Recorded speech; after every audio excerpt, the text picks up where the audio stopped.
Hello everybody and welcome to LJH Productions. So today we are going to do a movie review. I still got a lot of movies to catch up on, but I chose to do this movie because I was so excited to unbox it, and I'm going to do a movie review on m3gan. Now, I did see m3gan 2 times in theaters, the theatrical version, and then I did buy the digital copy, and I did see the theatrical version then. I waited until I got the Blu-ray to reveal the unrated cut, and I ended up watching it twice. So to say that I'm in love with this movie is an understatement. It is a lot of fun. It's great, and as great as the theatrical version was, the unrated cut brings something new to the table. Now, the reason why there is an unrated version is because when m3gan first came out, it went viral on TikTok. So they went back and said, hey, we have something here. We can cater to a teen audience. And they ended up making it PG-13, which ended up working pretty good for the film. Absolutely. It went viral. It made a lot of money. It did awesome. But they also wanted to give back. And they went and did the unrated cut and brought it back. Now here's the thing. The unrated cut and the theatrical version both have a running time of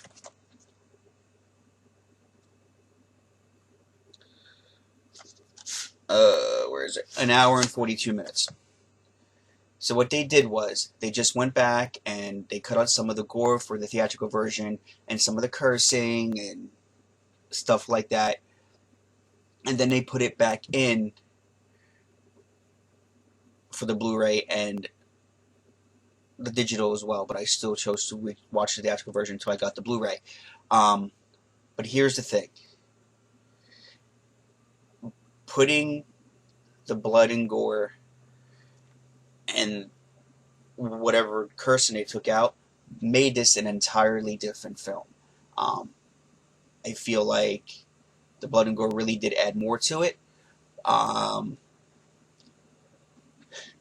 m3gan finally dropping an F-bomb was probably one of the best parts of the movie, at least in my opinion. It was really, really, really done well. Both versions. And I completely understand what they had to do for theaters, and I completely understand why they still chose to give us the unrated cut. This movie is absolute fun. I love the premise of it, I love how, like I said, I love how sarcastic m3gan can be.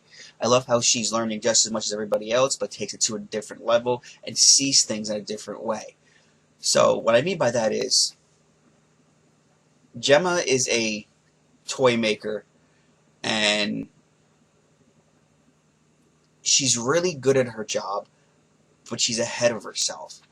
And she wanted to make a toy for her niece, Katie, who had just lost her parents in an accident, and that way she could focus on her work, not to worry about Katie, and would be taken care of. Now the thing about this whole entire premise is, it was a life lesson for Gemma. She kind of had to learn, hey, I should really be taking care of Katie, and she ended up making something too smart for her own good, forgetting to put in boundaries, forgetting to put in stuff that, she didn't want m3gan to learn. And m3gan, being an AI substance, ended up learning too much. And when Gemma said, you will protect Katie at all costs, m3gan took her job very seriously. So anybody who was mean to m3gan, or, to Katie, or to even m3gan herself, or, or she just found not to be good people, were in m3gan's wrath for Katie. Now, like I said, it was this movie is it's a ride and a half. It's fun, it's funny, it's thrilling, and it does keep you on the edge of your seat. So now we're gonna go through the rating system here about how I feel how the movie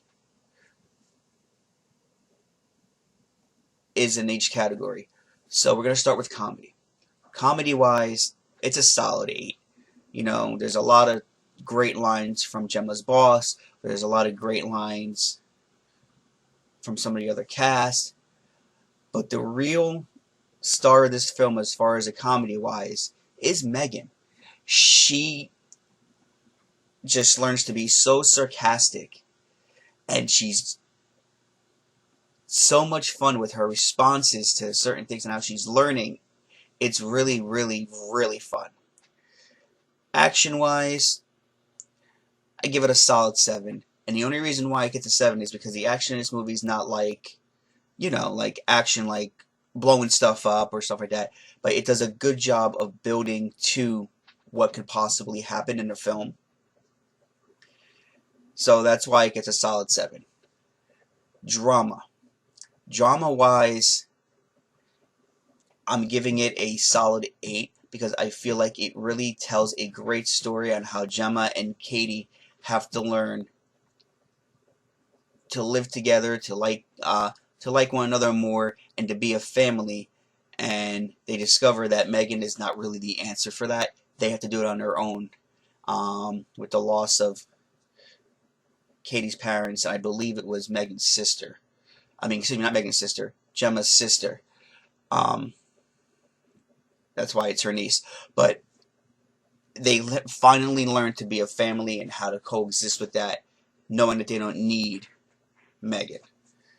So, horror-wise, it's right where it should be. It keeps you at the edge of your seat. You feel like you gotta strap in, and you're along for this ride to see what m3gan is gonna do next. It is an awesome film, and it's a lot of fun. I highly, highly recommend it. m3gan is an amazing movie, and honestly, she fits right in with the killer doll genre. She fits right in there with Dolly Dearest, Pinocchio from Pinocchio's Revenge. She fits right in there with Chucky. She fits right in there with Annabelle. She fits right in there with even Talking Tina from the original Twilight Zone series in, you know, the black and white series. She fits right into all this.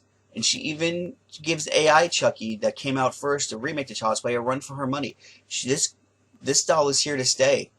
And the only thing that I hope with the new movie coming out in 2025, we're supposed to start filming this year, I believe. It's going to be called m3gan 2.0.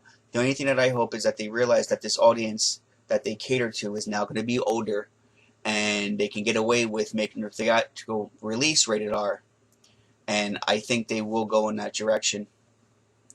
But it is an awesome ride. Do not miss m3gan. It's a lot of fun, and you will enjoy yourself. So, if you haven't seen it, pick it up.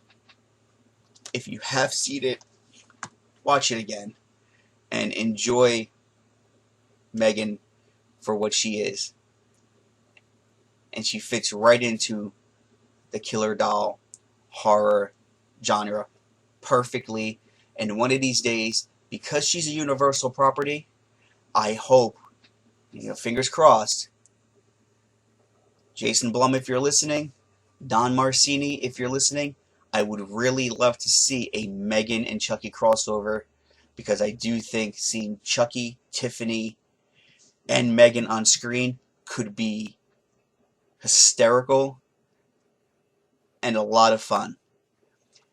So with that being said, I want you all to be safe out there, love one another, and as they say in the movies, that's a wrap.